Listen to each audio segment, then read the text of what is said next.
Il est devenu un journaliste très médiatisé sur les problèmes, effectivement, des animaux. Alors, les émissions qu'il a animées, elles sont multiples, hein. 1 sur 5, des animaux et des hommes, Terre des bêtes. Un engagement passionné pour la protection de la nature l'a mené à devenir président de la Ligue de la protection des animaux depuis 1900, des oiseaux, pardon, la LPO, la fameuse LPO, depuis 1986.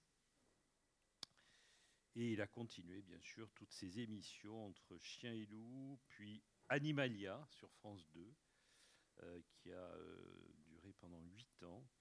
Et puis, vous avez vous-même créé votre société de production.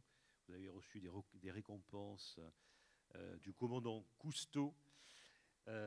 Bref, producteur et présentateur de l'émission Au nom de la faune, puis de vivre avec les bêtes. Voilà, vous avez écrit de nombreux livres, en particulier, bien sûr, autour de la vie animale, de la biodiversité. Vous allez nous parler de la biodiversité, des enjeux de la biodiversité. Je trouve que ce regard qui nous sort de notre monde habituel est toujours extrêmement passionnant. On l'a vu depuis ces 2 jours. Merci Alain Bougrain-Dubourg d'être parmi nous, parmi des médecins qui vont vous écouter et j'en suis sûr, apprécier ce regard différent et passionné. Merci.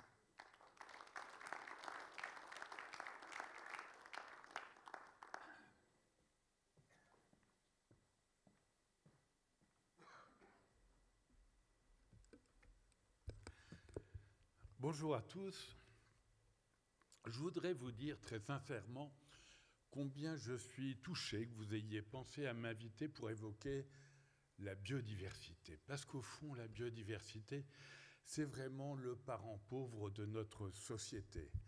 On a de multiples préoccupations, et dans la question environnementale, singulièrement la question sur le climat, tout à fait légitime, mais on voit bien que le vivant qui nous entoure, cette biodiversité, est laissé un peu sur le bord du chemin. Alors tout récemment, lors du congrès mondial de l'UICN, l'Union internationale de conservation de la nature, je sais que certains d'entre vous étaient présents du reste, tout récemment, le président de la République a insisté, j'ai envie de dire une nouvelle fois, sur le fait qu'il fallait rehausser la biodiversité au même niveau que la question climatique. Si ce sont des mots, c'est très bien, mais c'est loin d'être suffisant. Si ça se traduit en revanche par des actes, c'est-à-dire qu'on agisse à l'égard du vivant qui nous entoure comme on le fait à l'égard du climat, alors là, ça devient très intéressant.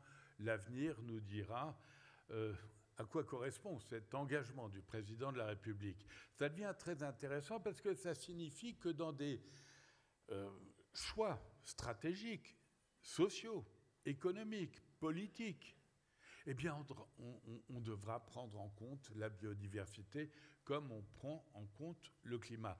Ça signifie également qu'on devra mettre des budgets sur le thème de la biodiversité comme on le fait pour le climat.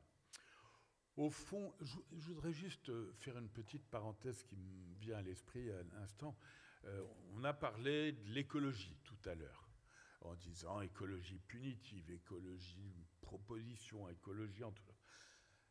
Il n'y a pas que l'écologie politique. L'écologie, avant tout, c'est une science qui consiste à analyser les rapports des êtres vivants par rapport à leur milieu. On est très très proche des questions médicales, du devenir de ce vivant dans son environnement. Je referme la parenthèse, mais ça me paraît important et j'y reviendrai tout à l'heure. Alors cette biodiversité, elle vient d'où ? C'est un mot assez nouveau, au fond, que j'ai découvert parce qu'il a été apporté à cette époque. En 1992, j'étais au sommet de la Terre à Rio avec la délégation française et on a vu émerger ce mot, biodiversité, qui remplaçait d'une certaine manière le mot nature. Et beaucoup d'associations regrettaient qu'on emploie le mot biodiversité, qui était dénudé de sens. Quand je dis de sens, c'est l'usage des sens. Ça manquait par rapport au mot nature qui était employé précédemment. La nature, ça voulait dire le réveil des sens, ça voulait dire caresser, goûter, toucher, regarder, écouter. Biodiversité, c'était froid. C'était froid, mais ça avait un avantage, c'était crédible. C'est-à-dire que quand on parlait de biodiversité, on avait l'impression qu'on entendait quelque chose de scientifique. Alors que ça plaise ou non, c'est le mot qui s'est imposé. Mais qu'est-ce qui se cache derrière le mot biodiversité ? Je vous l'ai dit déjà, le vivant qui nous entoure. Est-ce qu'on connaît ce vivant ? Non, on ne le connaît pas. C'est une histoire qui remonte à 4,5 milliards d'années, lorsque la planète se forme, et la vie va apparaître sur cette planète 1 milliard d'années plus tard. Je vois que vous avez le temps d'écouter cette prodigieuse saga, mais par bonheur, il y a un chercheur américain qui a réduit cette fantastique aventure de notre planète et du vivant à 7 jours d'une semaine. C'est très éclairant. Ça donne quoi ? On va imaginer qu'on part le lundi à 0 heure. C'était il y a 4,5 milliards d'années. Eh bien, la vie, 1 milliard d'années plus tard, arrive le mercredi à midi. On va passer tout de suite aux dinosaures. C'est le dimanche à 16 heures. Ils vont disparaître à 19 heures. Et nos ancêtres, on va parler de Lucie, on va dire 3-4 millions d'années, peut-être même davantage, c'est le dimanche soir à minuit, moins 3 minutes.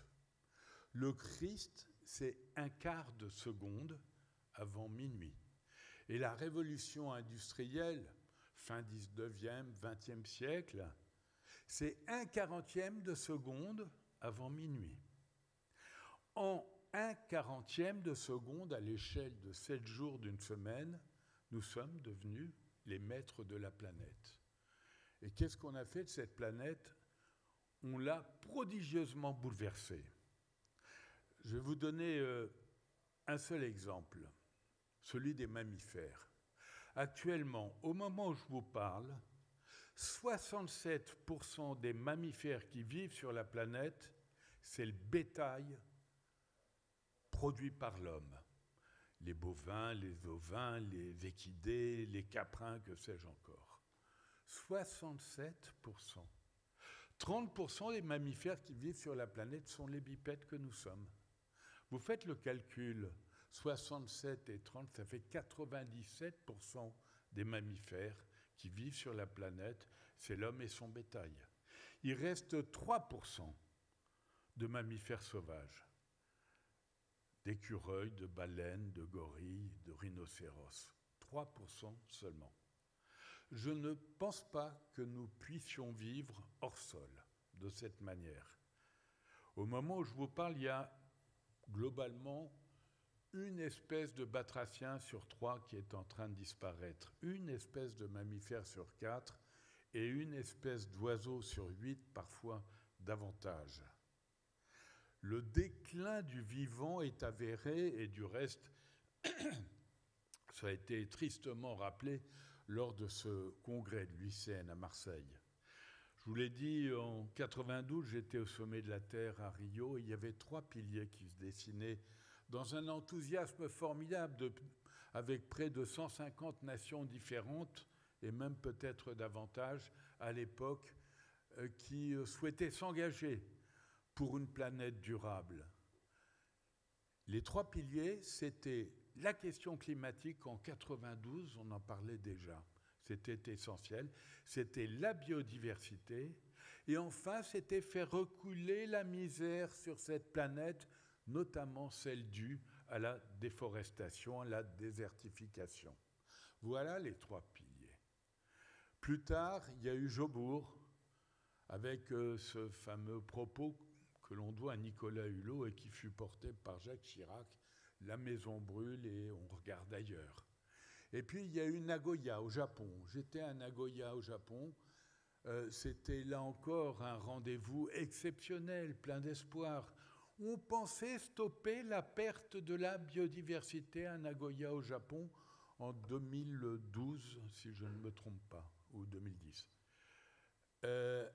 on n'a pas stoppé la perte de la biodiversité. Alors on a passé la patate chaude à un autre sommet de la Terre, c'était Hyderabad en Inde. J'étais à Hyderabad en Inde, et puis on a fait le même constat. Et aujourd'hui encore, le déclin s'accélère. Le prochain sommet de la Terre aura lieu en avril en Chine.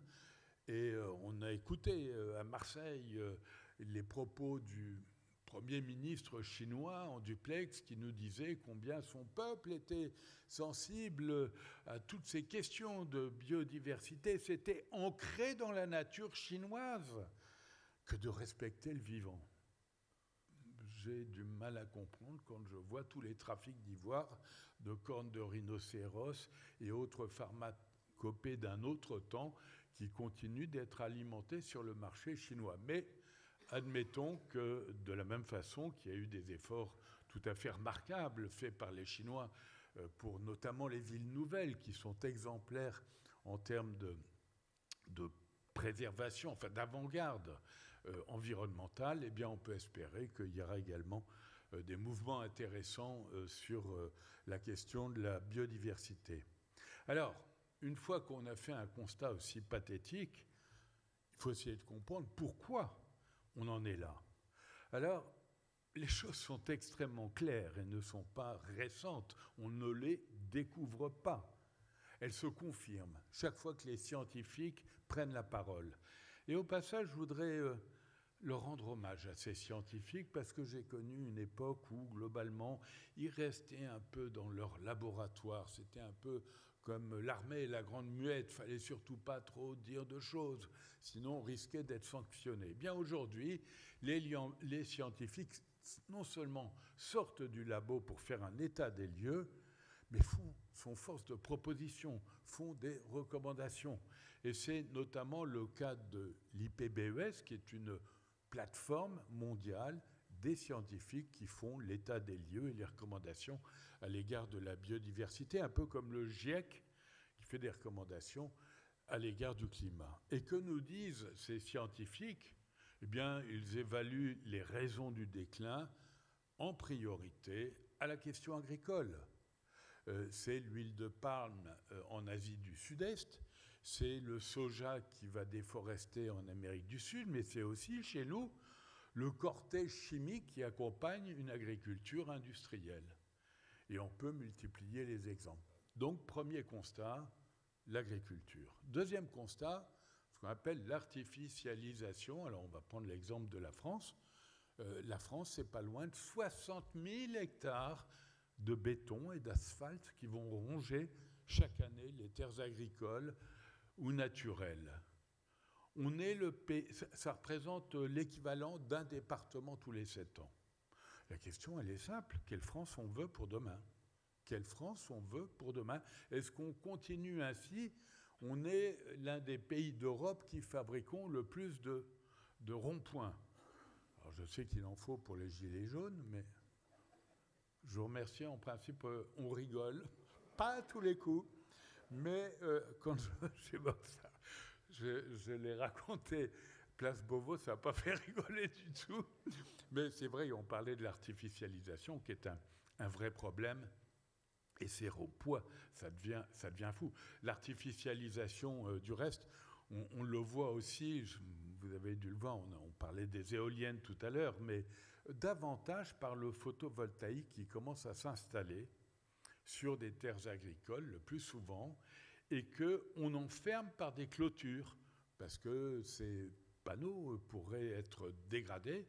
Eh bien, ce sont autant de lieux fermés qui ne favorisent pas la trame verte, bleue, et bon, pas noire, puisque c'est la question du ciel, mais la trame verte et bleue qui est indispensable pour maintenir une biodiversité. Alors l'autre cause du déclin, ce sont les espèces invasives.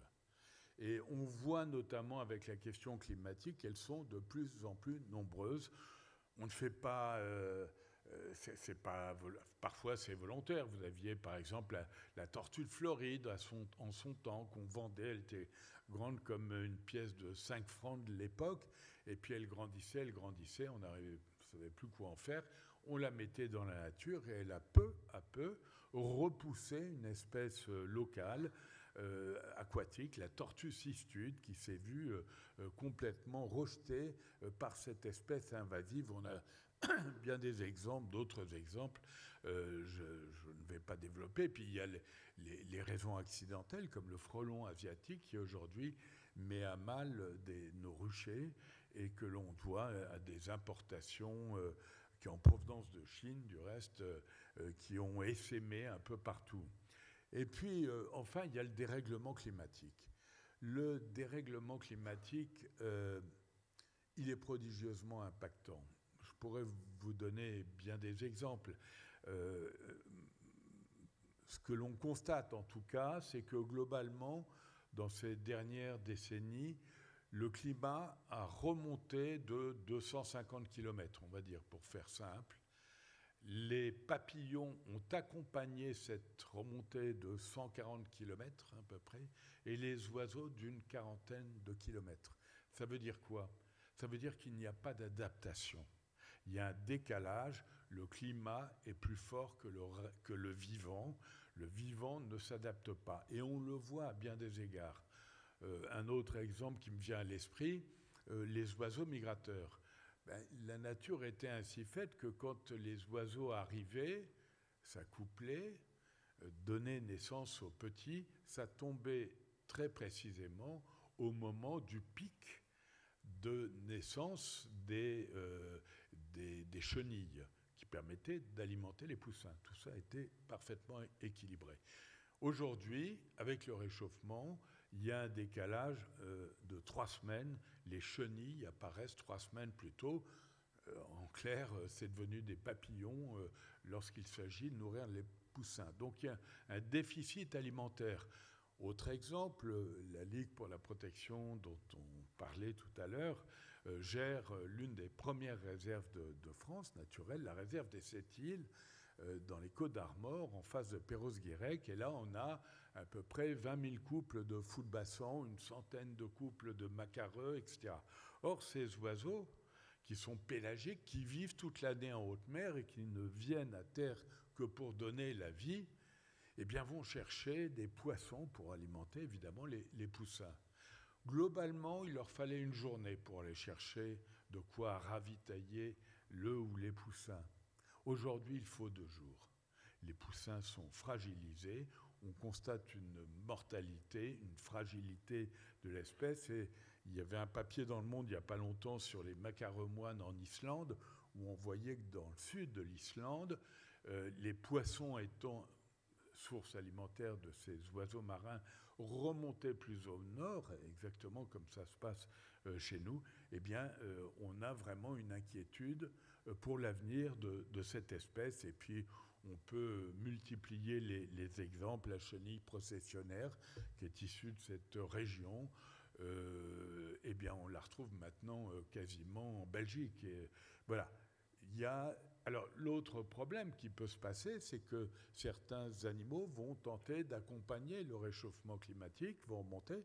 On va prendre un exemple, c'est notre bon renard roux. Eh bien, il remonte, et puis il arrive sur le territoire du renard polaire.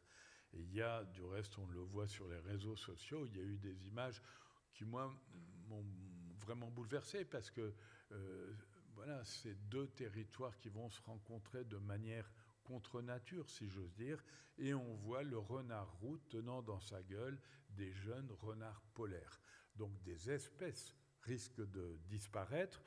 Alors, beaucoup d'entre elles, notamment dans les régions montagneuses, vont grimper pour essayer de trouver le lieu qui correspond aux besoins climatiques le plus adapté, sauf que plus on grimpe, plus le territoire se réduit, et il peut y avoir des dualités entre les différentes espèces. Donc, voilà pour les causes. Maintenant, il reste les remèdes. Ça ne va pas être simple.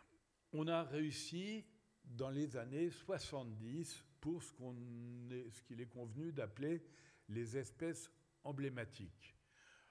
Par exemple, les cigognes blanches, dans les années 70, il en restait moins de 10 couples en France. Aujourd'hui, elles sont plus de 3000 couples. Les castors d'Europe avaient quasiment disparu de nos ruisseaux, de nos rivières. Les vautours fauves avaient été effacés du ciel cévenol.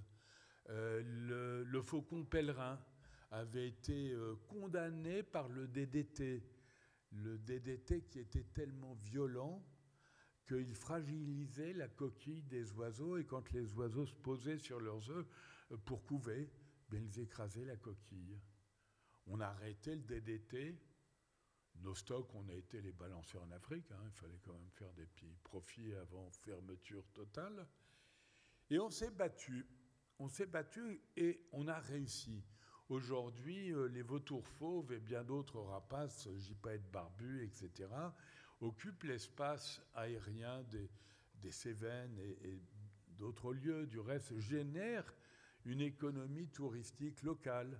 Le castor d'Europe est revenu, les cigognes sont là, je vous l'ai dit, et bien d'autres espèces. Alors, on a réussi pourquoi ? D'abord parce qu'on a eu du courage et de la détermination. Ensuite, parce qu'il y a eu des réglementations qui très clairement ont aidé, par exemple les rapaces. Je me souviens à l'époque, on les clouait, les chouettes, on les clouait sur les portes des granges pour conjurer le sort. On a protégé les rapaces. On s'est rendu compte qu'ils étaient utiles. Cette notion d'utile et de nuisible est encore très ambiguë, mais en tout cas, on a considéré qu'ils avaient un rôle très important à jouer et qu'on ne pouvait pas continuer à les abattre, comme c'était le cas avec des pièges à mâchoires et tout le reste. Et puis, il y a eu des opérations qui ont été conduites. Par exemple, je vous explique très rapidement, les cigognes blanches, comment on a fait pour avoir tant de cigognes derrière ? On a constaté que les jeunes, si on les gardait sur le lieu d'hibernation, et en l'occurrence en France, ils perdaient leur volonté de partir en migration si on les gardait 3 ans. Ils allaient se sédentariser. Eh bien, on a reçu des cigognes qui nous ont été confiées par les Marocains à l'époque, entre autres, et on a pu les garder en Alsace. Et ces cigognes ont donné naissance à des jeunes qui, eux, sont repartis en migration. Voilà, il y a des petites techniques très simples. Tout le problème, c'est qu'aujourd'hui, on n'est plus dans la même configuration. On n'en est plus à ces espèces parapluies, comme on dit. C'est-à-dire quand on protège une espèce emblématique, on va protéger beaucoup d'espèces qui vivent autour de ces espèces emblématiques. Non, on est dans les espèces de proximité. Et de la même façon que la maison brûlée, on regardait ailleurs, on a sauvé les espèces emblématiques sans regarder avec attention ce qui était près de chez nous. Et ça va être beaucoup plus difficile à faire de sauver ce vivant, parce que c'est un changement de comportement. Je suis désolé de le dire. C'est un changement de comportement, mais j'ai la conviction qu'en changeant de comportement à l'égard du vivant, c'est aussi à l'égard de l'homme qu'on deviendra bénéficiaire. Un exemple, il y a des amis à moi du CNRS qui ont fait des travaux sur les rainettes. Ils ont placé des rainettes, c'est le CNRS de Lyon qui a fait ce travail-là. Ils ont placé des rainettes dans des petites boîtes, notamment le long des routes, pour voir quel était l'impact du bruit sur les animaux. Les résultats sont effrayants. Ils ont constaté que les rainettes ont des sacs vocaux et les mâles vont marquer en période de reproduction des couleurs très très vives. Et les femelles vont évidemment vers les mâles qui affichent les couleurs les plus vives. Or, par le stress du bruit, les animaux perdent leur coloris qui s'estompe. Les femelles vont donc, au hasard, des rencontres sans aller vers le plus performant.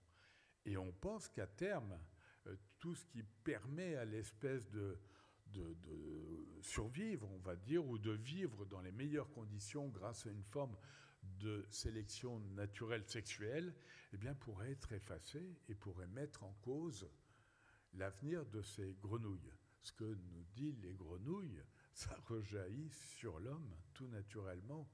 Chef indien Seattle, en 1854, il était le chef de la tribu des Suquamish, on va prendre ces terres, et il s'adresse à son peuple et aux Blancs, et il leur dit ce qui advient à la bête advient bientôt à l'homme. Toutes choses sont liées. Je crois que ça reste vrai. Alors, justement, ça nous amène un autre exemple qui me vient à l'esprit. Alors, je reviens sur le climat. C'est la manière dont les tortues vont pondre. En général, elles pondent dans du sable, et le sable est à globalement 28 degrés. Au-dessus de 28 degrés, ce sont des femelles qui vont naître. En dessous, ce sont des mâles. Et en fonction des nids, du climat, etc., il y a un équilibre qui s'effectue pour qu'on ait des quotas satisfaisants pour pérenniser les espèces. Eh bien, avec 1 degré de plus, on n'aura affaire qu'à des femelles. Les tortues disparaissent.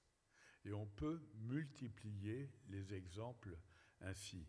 Alors, la question, c'est pourquoi on réussirait avec le climat, et j'ai l'impression qu'on progresse bien, et pas avec la biodiversité.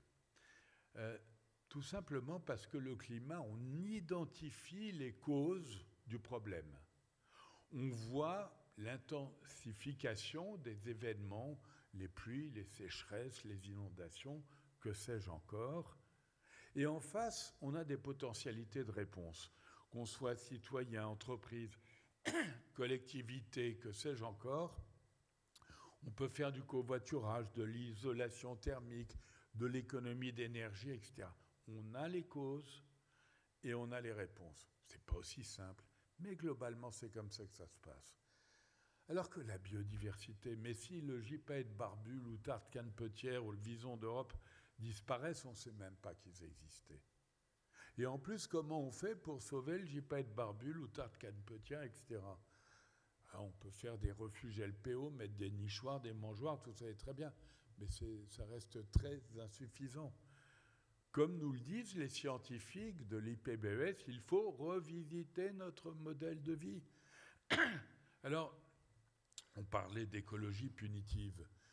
Ce n'est pas une écologie punitive. Pour moi, c'est une écologie d'un bonheur potentiel. C'est ça qu'il faut entendre. Oui, on va perdre certaines habitudes. Oui, on va changer. Mais enfin, il y va de notre survie. C'est de ça dont on parle. Et la manière dont on traite les animaux, là je poursuis le propos, me paraît extrêmement éclairante. On a eu les 30 glorieuses au lendemain de la guerre. On a commencé par faire du remembrement pour laisser passer les machines toujours plus grosses. Moi, je me souviens, gamin, je voyais des avions qui épandaient les pesticides dans une ferme voisine à Boulay-les-Trous dans la vallée de Chevreuse. On était admiratifs, c'était formidable, c'était colossal. Cette agriculture qui allait non seulement nourrir la France après de telles pénuries, mais en plus aider le reste du monde. Je crois que nos parents ont beaucoup d'excuses d'avoir agi de cette manière. On en a beaucoup moins aujourd'hui parce qu'on connaît les conséquences du remembrement. On connaît les conséquences de l'agriculture intensive et à l'époque, on a inventé l'élevage intensif. Eh bien aujourd'hui, on en voit les conséquences. Il est scandaleux de garder dans des conditions pareilles des animaux. Ce ne sont pas des bêtes, des mécaniques biologiques. Ce sont des êtres sensibles. Alors je vous le dis tout de suite, moi je ne suis ni végane, ni végétarien. Et je n'ai pas le luxe de manger que des animaux de la ferme, je sais bien. Mais on doit s'interroger. Quand il y a eu la loi Egalim, c'était au début du mandat du président de la République, une loi qui avait été initiée du reste par Nicolas Hulot, qui voulait deux choses. D'une part, être aux côtés des paysans les plus fragiles. Aujourd'hui, je rappelle qu'il y a des éleveurs qui vivent avec 400 €, 500 € parfois moins, et ça n'est pas acceptable non plus. Et puis, il souhaitait également, dans cette démarche, qui est la qualité alimentaire, accompagnée d'une santé qui est le corollaire, on va dire, mais il souhaitait aussi qu'on revisite la question animale et qu'on essaie de faire reculer la souffrance autant que faire se peut. Faire reculer la souffrance autant que faire se peut. C'est quand même pas une ambition inacceptable et inatteignable. Eh bien, elle n'a pas été acceptée. Tous les amendements, moi j'ai travaillé avec des associations, tous les amendements qui ont été portés, par exemple, et qui globalement correspondaient à ce qu'on faisait de mieux dans le reste de l'Europe, c'est-à-dire qu'il ne s'agissait pas de mettre l'économie française à genoux pour simplement faire plaisir aux amis des bêtes. Non, il s'agissait de faire comme ce qu'on fait à peu près de bien dans le reste de l'Europe qui nous tire vers le haut pour la condition animale, pour l'expérimentation animale et pour la préservation de la biodiversité. Eh bien, parmi les projets, les demandes qui étaient faites, on continue actuellement de castrer sans anesthésie les porcelets, de leur limer les dents, meuler les dents ou de leur couper la queue sans anesthésie. C'est une chose qui ne se fait plus globalement dans le reste de l'Europe et qui est en passe d'être interdit. Ça a été rejeté. Non, on continue. Alors aujourd'hui, on nous dit, ouais, on va peut-être le faire dans 2 ans. On va peut-être arrêter dans 2 ans. De la même façon, les poussins pour les poules pondeuses, qu'est-ce qu'on fait des mâles? On a tellement fabriqué ces animaux. Tiens, au passage, vous savez quel est l'oiseau le plus nombreux sur la planète actuellement? C'est la poule. Bon, je referme la parenthèse, mais ça en dit long aussi, voilà, sur ce qu'on a pu faire de l'avifaune. Et donc, ces poussins, comme on a fabriqué des poules pour pondre et des poules ou des poulets pour faire de la chair, les mâles pondeurs, si j'ose dire, n'ont aucun intérêt, donc on les tue. Et comment on les tue? On les met dans des sacs plastiques, on les entasse, et puis, ou bien alors on les met dans des broyeurs, des vis comme ça, sans fin, qui vont broyer les poussins vivants. Même chose au passage pour les oies ou les canards gavés, où on ne prend pour le coup que les mâles et on n'a pas besoin des femelles, des canes, et on les tue de la même manière. Est-ce qu'on peut faire autrement? La réponse est oui. Les Allemands le font depuis bien longtemps. Ils arrivent à sexer les œufs, et donc dès lors que ce sont des mâles, si on a besoin de femelles, eh bien on les jette ou on les utilise pour l'agroalimentaire d'une autre manière. Et voilà. Non. En France, tout ça a été rejeté. Les caméras dans les abattoirs, il ne s'agissait pas d'être derrière le personnel qui, au passage, a un mérite terrible. J'ai souvent parlé avec les tueurs des abattoirs.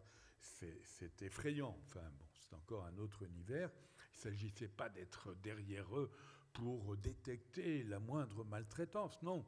Il s'agissait, s'il y avait un problème, d'essayer, avec des images, de voir comment s'était manifesté ce problème. Ces images étant réservées en plus à des vétérinaires, n'étant absolument pas ouvertes au public et tout. Ça avait été voté favorablement, cette idée, grâce au député Falorni de Charente-Maritime. Eh bien, ça a été rejeté. Pas un amendement en faveur du mieux-être animal n'a été accepté dans cette loi agriculture. Est-ce que c'est acceptable? Alors moi, je crois que les hommes politiques, tout à l'heure, bien des choses ont été dites, ne voient pas bouger la société. En tout cas, beaucoup d'entre eux. Quand vous prenez les véganes, par exemple, et encore une fois, je ne suis pas végane, eh bien, vous prenez le train et vous voyez le TGV, il y a des menus véganes actuellement. C'est pas pour faire plaisir à 3 passagers quand il n'y a pas de grève. Ouais. Pour détendre. Là aussi, en principe, on rit. Bon. Non, si on met des menus véganes dans les TGV, c'est qu'il y a des gens qui sont en demande. Et ces gens, on les a parfaitement identifiés, sont des jeunes qui ont en général entre 18 et 30 ans et qui ne sont pas les enfants de la SPA, sont des jeunes qui s'interrogent sur leur relation au vivant. et qui se disent non, moi je ne veux pas exploiter l'animal qui est à côté de moi. Alors ça pose bien des problèmes, ce n'est pas forcément un modèle universel, mais ça existe. Regardons bouger la société. Après, il ne faut pas s'étonner qu'il y ait des gilets verts, des bonnets rouges et tout le tout-team. Voilà. Or, on ferme les yeux. Et c'est pour ça qu'il y a un malaise, un discrédit. Aujourd'hui, on est vraiment dans l'urgence et je parle, et puis j'avais prévu, je sais pas où j'avais prévu de vous dire un mot sur, évidemment, ce qui vous intéresse directement, la santé et la biodiversité. C'est pas facile pour moi, parce qu'il y a un homme admirable qui a fait le travail hier, c'est mon ami François Moutou. François, il est en train de te cacher. Allez, tu es là. Voilà, on applaudit. Je crois que j'ai entendu dans les couloirs que voilà, un scientifique qui sort de son labo pour nous éclairer justement sur ces rapports de santé et d'animal. Et je pense que la question de la santé est le levier le plus important pour permettre de préserver davantage la biodiversité. J'en parlais avec l'un d'entre vous tout à l'heure, quand il y a eu le Grenelle de l'environnement, il y a 12 ans, 13 ans, je me souviens, parmi les recommandations, on avait dit qu'il faut développer le bio. Le bio, à l'époque, il était pauvre, il le reste encore aujourd'hui, très insuffisant. Il y a des importations majoritaires avec en plus des garanties bio discutables. Mais quand on a sorti ça, mais ça a été une levée de bouclier. Quoi, les bobos parisiens veulent du bio, ça coûte un œil, on ne pourra pas. Vous avez regardé aujourd'hui dans toutes les grandes surfaces, vous avez des alignements de bio, ça y est. Et pourquoi ça marche? C'est pas simplement pour faire plaisir à certains. Encore une fois, c'est tout simplement parce que ce cortège chimique, les consommateurs n'en veulent plus. C'est la santé qui conduit à manger mieux et peut-être à faire des efforts pour en arriver là. Alors, pourquoi est-ce que nos rapports à l'environnement conduisent et à la nature inévitablement à la prise de conscience? Je pense que la première raison, c'est que la nature nous offre un potentiel inestimable de pistes thérapeutiques.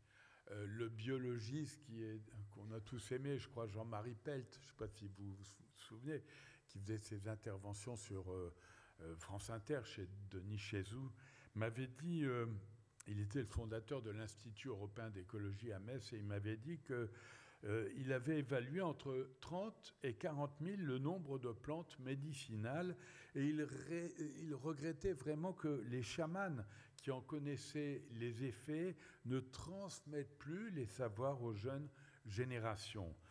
Alors, par bonheur, à ce propos, je voudrais rappeler qu'en 2010, à Nagoya, lors de la conférence qui fut adoptée, il y a un cadre tout à fait particulier, un cadre juridique qui s'est appelé les APA et qui portait sur le partage juste et équitable des avantages découlant des ressources génétiques et des connaissances traditionnelles.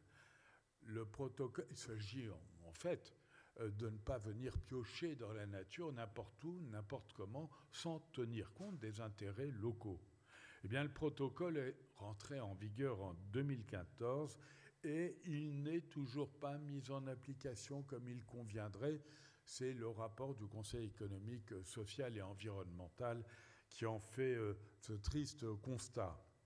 Alors, pour en revenir aux plantes à qui l'on doit beaucoup, mais bien de vous le dire à vous, vous le savez, on doit rendre hommage au saule qui a permis de concevoir l'aspirine.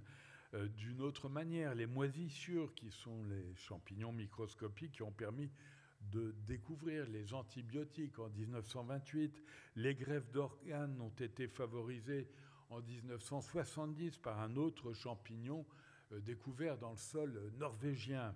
Et puis, alors ça devient peut-être plus intéressant, en mer, un petit ver, l'arénicole, qui possède une hémoglobine capable de transporter porter 50 fois plus d'oxygène que l'hémoglobine humaine. Eh bien, désormais, synthétiser cette molécule est employé pour les greffes. Moi je l'ai filmé en Australie, c'est passionnant, il y a un cône qui utilise un aiguillon, il envoie une sorte de flèche pour atteindre les poissons et s'en nourrir. Eh bien, on a constaté que son poison était 100 fois plus violent que la morphine.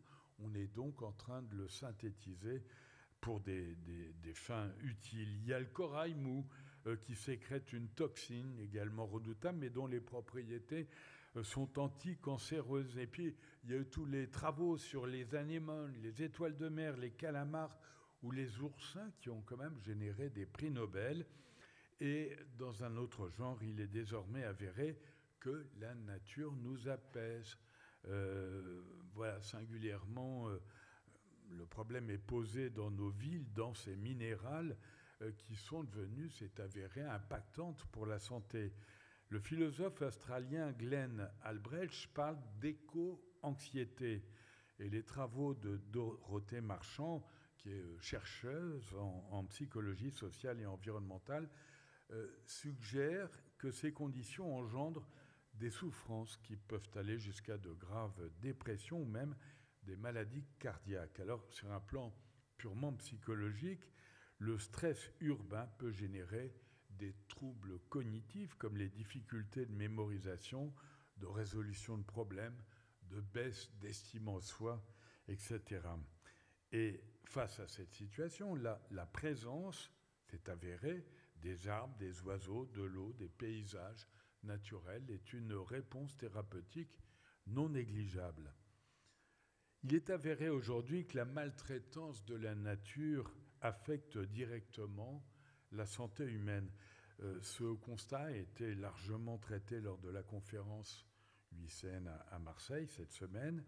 Et c'est du reste peut-être, comme je l'indiquais tout à l'heure, que ce sera un levier en faveur du respect ou de l'attention qu'il convient de porter à la biodiversité.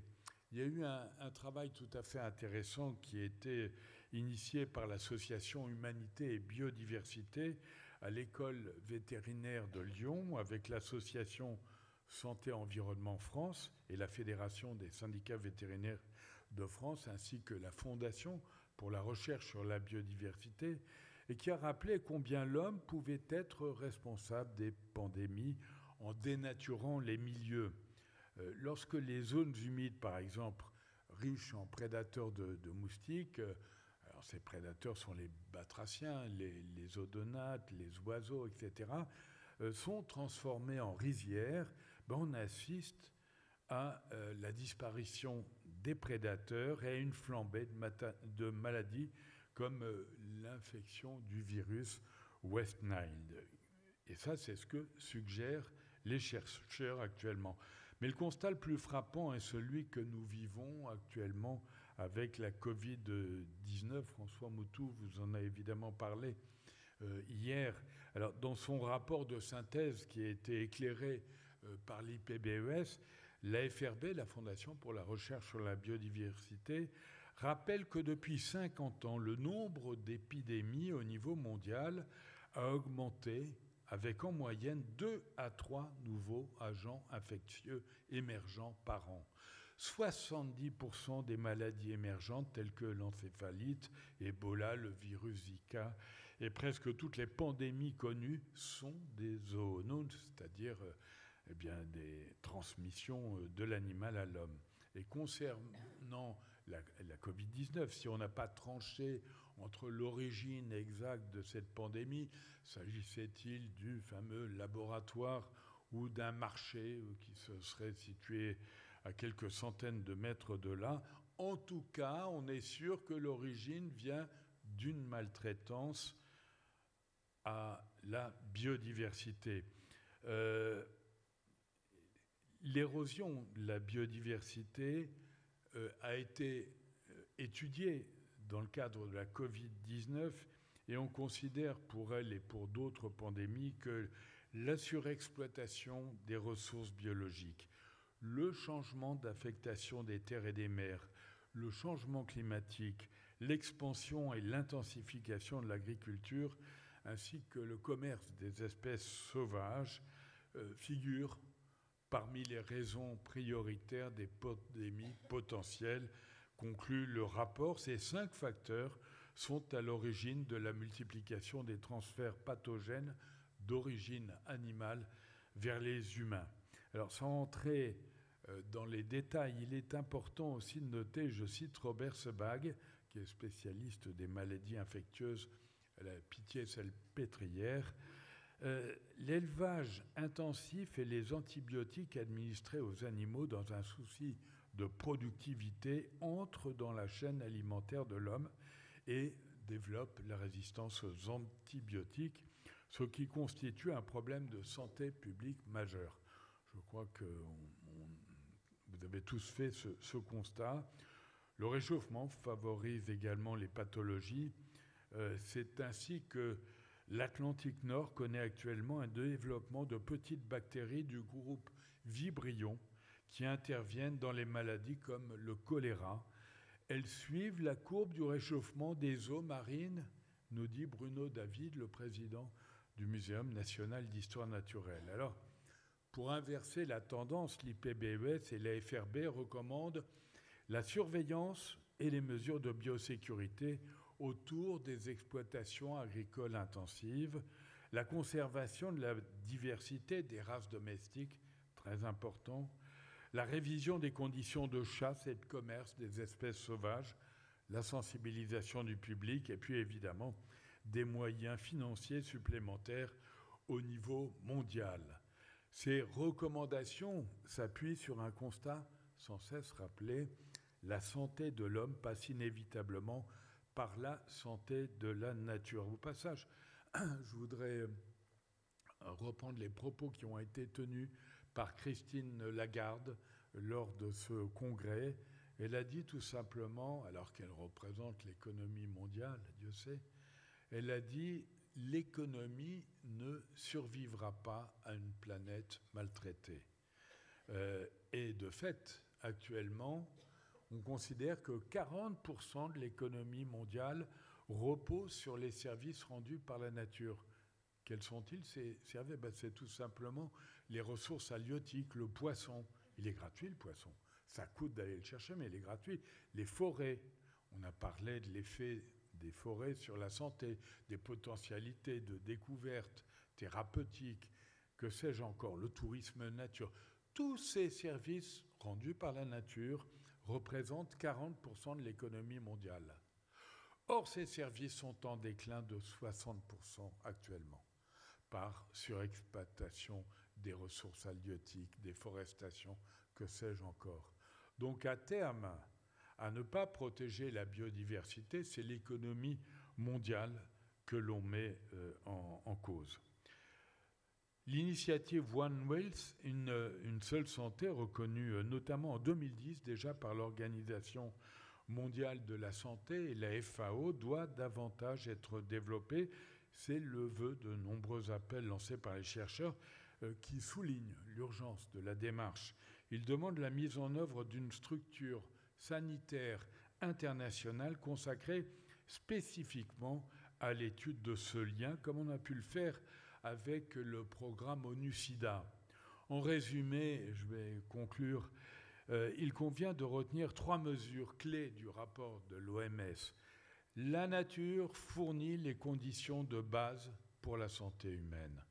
L'environnement peut contribuer à atténuer les événements extrêmes et les effets des catastrophes naturelles, voire limiter l'exposition humaine aux agents pathogènes. Et enfin, la pression exercée sur les environnements naturels menace la santé humaine. Voilà, en résumé, les 3 axes qu'il faut retenir.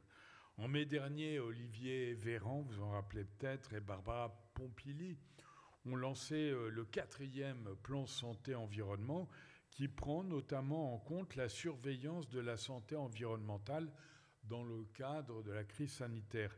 90 millions d'euros ont été libérés pour financer un programme de recherche. C'est vraiment très bien, mais il faut peut-être avant tout changer notre modèle actuelle. Je vous remercie.